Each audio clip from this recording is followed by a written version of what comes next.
Srimati Anaga Venkatalakshmi Garu, Secretary of Sri Saraswati Vidyapeetham. She was newly appointed to present work report.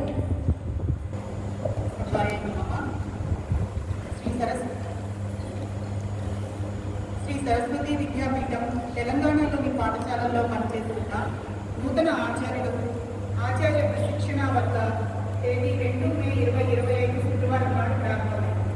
ఈ కార్యక్రమాన్ని doctor చామతి Umamaheswararao గారు జ్యోతి ప్రజ్వలన చేసి ప్రారంభించారు.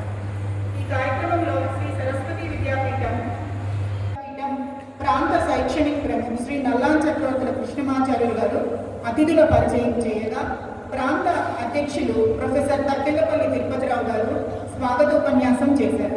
శ్రీ సరస్వతి విద్యాపీఠం ప్రాంత సంఘటన కార్యదర్శి శ్రీ పద్మమూరి శ్రీనివాసరావు గారు విషయ ప్రస్తావన చేయగా, విద్యాభారతి అఖిల భారతీయ శిక్షా సంస్థాన్ దక్షిణ మధ్య క్షేత్ర అధ్యక్షులు డాక్టర్ చామర్తి ఉమామహేశ్వరరావు గారు ముఖ్య వక్తగా సందేశాన్ని ఇచ్చారు.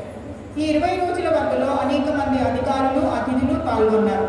అందులో ముఖ్యంగా విద్యాభారతి అఖిల భారతీయ శిక్షా సంస్థాన్ కార్యకారిణి సదస్సులు మాన్యులు జయం కాశీపతి గారు, విద్యాభారతి దక్షిణ మధ్య క్షేత్ర అధ్యక్షులు డాక్టర్ చామర్తి ఉమామహేశ్వరరావు గారు, విద్యాభారతి దక్షిణ మధ్య క్షేత్ర సంఘటనా మంత్రి మాన్యశ్రీలు లింగం సుధాకర్ రెడ్డి గారు, దక్షిణ మధ్య క్షేత్ర ప్రచారక్ శ్రీ శ్రీరామ్ భరత్ కుమార్ గారు, క్షేత్ర కార్యదర్శి శ్రీ ఆయాచితల లక్ష్మణరావు గారు, క్షేత్ర కోశాధికారి శ్రీ పసర్తి మల్లయ్య గారు, క్షేత్ర ప్రశిక్షణ ప్రముఖ శ్రీ రావ సూర్యనారాయణ గారు, క్షేత్ర శిశువాటిక ప్రముఖ శ్రీ కోవెల శ్రీనివాచార్యులు గారు, రాష్ట్రీయ స్వయం సేవక్ సంఘ్ ప్రాంత ప్రచారక్ శ్రీ లింగం శ్రీధర్ గారు, ప్రాంత కార్యవాహక శ్రీ కాచం రమేష్ గారు, స్ఫూర్తి సంపాదకులు ప్రాంత పాలక మండలి సభ్యులు డాక్టర్ అన్నదానం సుబ్రహ్మణ్యం గారు, ప్రాంత శైక్షణిక ప్రముఖ శ్రీ నల్లాం చక్రవర్తుల కృష్ణమాచార్యులు గారు, అదనపు ప్రాంత శైక్షణిక ప్రముఖ శ్రీ పూరే సాంబశివరావు గారు, ప్రాంత శిశువాటిక సంయోజక్ శ్రీమతి కొత్తపల్లి ఉమ్మగారు, ప్రాంత బాలికా విద్యా ప్రముఖ శ్రీమతి అనగా వెంకటలక్ష్మి గారు,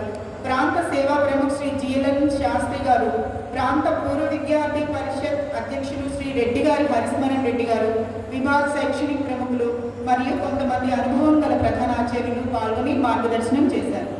ఈ వర్గలో ప్రాథమిక పూర్వార్ధులు 64, ఉత్తరార్ధులు 24 మంది, మాధ్యమిక పూర్వార్ధులు 34, ఉత్తరార్ధులు 8 మంది, ఉన్నత పూర్వార్ధులు 36, ఉత్తరార్ధులు 19 మంది, కార్యాలయ ప్రముఖ వర్గలో తెలంగాణ నుండి 26 మరియు ఆంధ్రప్రదేశ్ సమితి నుండి 5, పిఈటీలు పూర్వార్ధులు 5 పాల్గొన్నారు. మొత్తం 166 మంది మహిళలు, పురుషులు 55, మొత్తం 221 మంది ప్రశిక్షార్థులు పాల్గొన్నారు.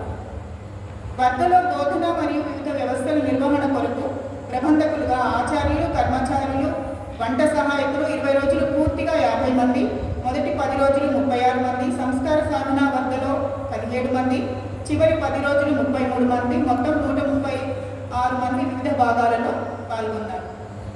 వర్గలో విద్యా సంబంధిత బోధనా విషయాలతో పాటు విద్యాభారతి ఆధారభూత విషయములైన శారీరక, యోగా, సంగీతము, సంస్కృతము మరియు నైతిక ఆధ్యాత్మిక శిక్షణ విషయాలతో పాటు ఖేల్కూద్, విజ్ఞానమేళ, వేద గణితము, చిత్రలేఖనము, జానపద గేయాలు, శాస్త్రీయ నృత్యము తదితర విషయాలలో ప్రశిక్షార్థులకు శిక్షణ ఇవ్వడం జరిగింది.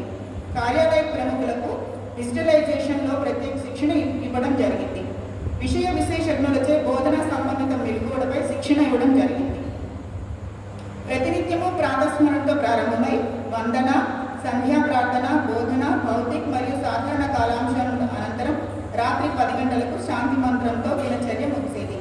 ఆచార్య ప్రశిక్షణ వర్గతో పాటు బాలబాలికలకు ఉత్తమ సంస్కారాలు అందించాలనే ఉద్దేశంతో ఎప్పటిలాగానే ఈ సంవత్సరం కూడా మే 5, 2025 నుండి 20 మే 2025 వరకు 15 రోజుల పాటు రెసిడెన్షియల్గా సంస్కార సాధన వర్గం నిర్వహించడం జరిగింది. ఇందులో 4వ తరగతి నుండి 9వ తరగతి వరకు బాలికలు 64 మంది, బాలులు 144 మంది, మొత్తం 208 మంది విద్యార్థులు పాల్గొన్నారు. ప్రతిరోజు జరిగే కాలాంశములలో స్పోకెన్ ఇంగ్లీష్, వేదగణితము, సంస్కృతము, సంగీతము, తెలుగు పద్యాలు, చిత్రలేఖనము నేర్పించడం జరిగింది.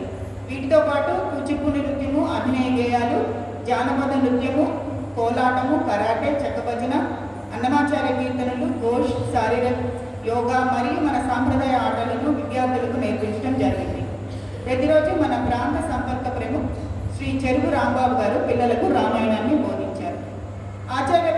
వర్గంలో శిక్షణ పొందిన ఆచార్యులతో వివిధ విషయాలు బోధన చేయించడం జరిగింది. చిన్నపిల్లలు గల తల్లులు ఆచార్య శిక్షణ వర్గంలో పాల్గొన్నందుకు ఆ చంటి పిల్లలకు ప్రత్యేక శిశువాటిక నిర్వహించి 14 మంది చిన్నారులకు శిక్షణ ఇవ్వడం జరిగింది. ముందుగా తగిన యోజన, నిరంతర సమీక్ష, శ్రీ సరస్వతి విద్యాపీఠం అధికారుల నిరంతర పర్యవేక్షణ కారణంగా విజయవంతంగా ఇప్పటి వరకు ఈ వర్గ విజయవంతంగా నిర్వహించుకున్నాం. రేపు జరిగే దీక్షాంత సమారోహ కార్యక్రమంలో ఈ శిక్షణ ముగుస్తుంది.